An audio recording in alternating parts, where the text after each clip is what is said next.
šovakar.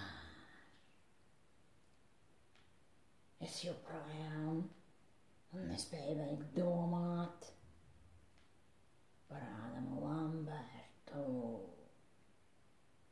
Kaut kas neiet kopā. Viņam nu dvēseles, kā jau mēs iepriekš vienojāmies.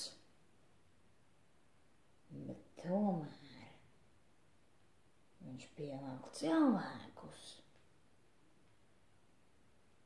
Ja tā padomā, cilvēks reti, kad pievelk bezdvēseļu cilvēki. Parasti pievelk īpaši lielas dvēseles. Dvēseles ar lielu diametru, lielu rādījus un lielu hordu. Laba vai slikta dvēsele.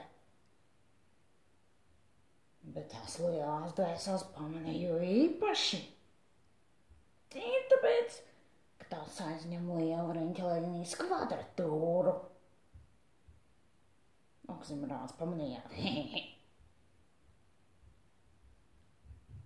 Tad par to dvēseli runājot. Es domāju, kāda man tomēr ir dvēsele. No to lielo dvēseļu šlakas. Un es domāju, ka cilvēkus piesaista tās lielās dvēseles, ja viņas ļauj noticēt brīnumam. Kad Ādams uzkāpjas skatos, viņa papērž zipsnī. Mēs zinām, cik daudz no mums tas prasītu to izdarīt. Uz skatuves seksīgi dejot, skaisti dziedāt un arī runāt. Un tad viņš visu to perfekti izdara. Un ļauj mums noticēt brīnumam, jo, ja jau reiz viņš to izdarīs, tad jau varbūt arī mums tas sanāktu. Jo viņš taču ir pavisam vienkārši cilvēks, tāds pats kā mēs visi.